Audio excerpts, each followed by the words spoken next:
The Book of Ruth.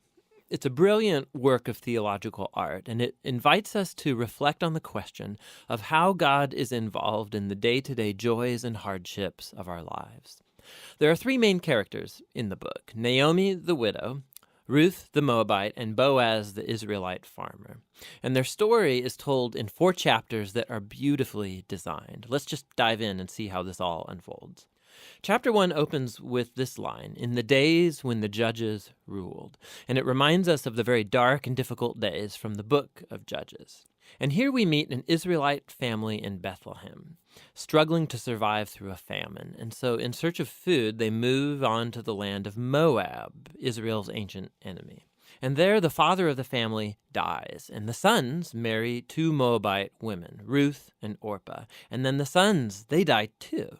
And so they leave only Naomi and these new daughters-in-law. And so Naomi, she has no reason to stay anymore. And so she tells her new daughters-in-law that she's moving back home.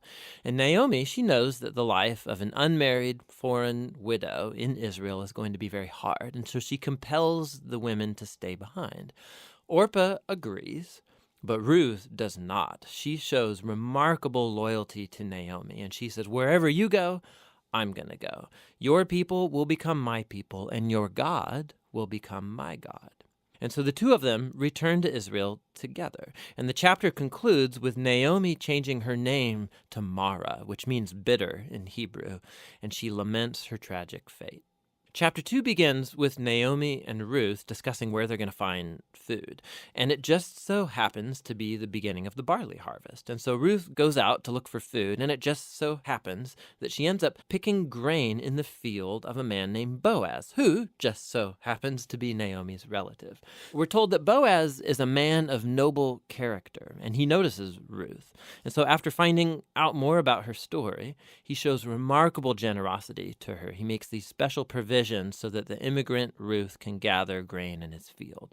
And in doing so, Boaz is actually obeying an explicit command of the Torah to show generosity to the immigrant and the poor. Boaz is so impressed by Ruth's loyalty to Naomi. He prays for her that God will reward her for her boldness. So Ruth comes home that day, and Naomi finds out that she met Boaz, and she is thrilled. She says Boaz is their family redeemer. Now, this family redeemer thing, this was a cultural practice in Israel where if a man in the family died and he left behind a wife or children or land, it was the family redeemer's responsibility to marry that widow, to take up the land and protect that family.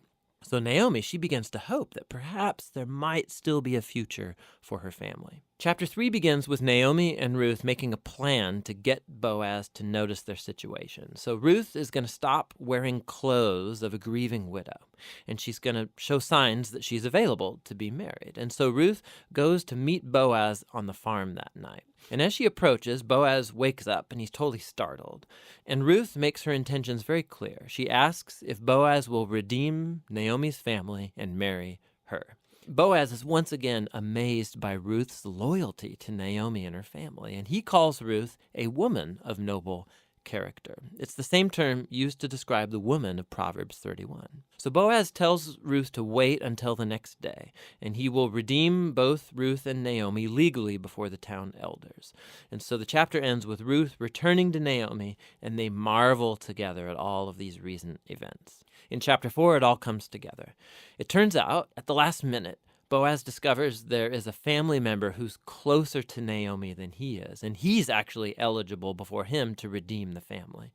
But at the last second, this family member finds out that he's going to have to marry Ruth, the Moabite, and so he declines. But Boaz, remember, he knows Ruth's true character, and so he acquires the family property of Naomi, and he marries Ruth.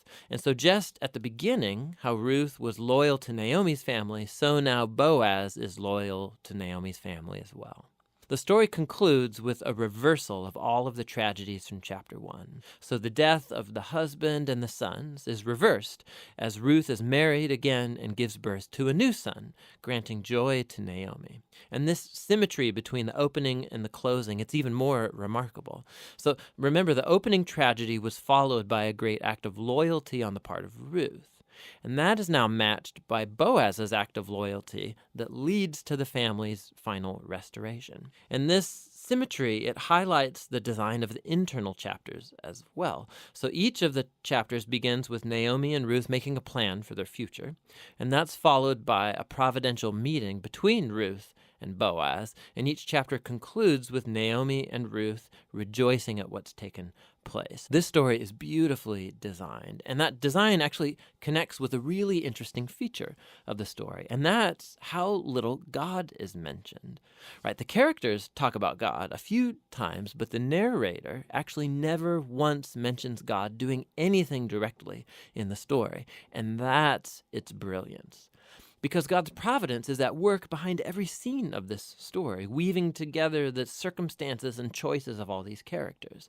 So Naomi, her tragedy leads her to think that God is punishing her, but actually the whole story is about God's mission to restore her and her family. And he's doing so through Ruth, through her boldness and loyalty, which brings healing to Naomi's life, but not without Boaz, who's a no-nonsense farmer who's full of generosity and loyalty. And so God uses his integrity combined with Ruth's boldness to save Naomi and her family.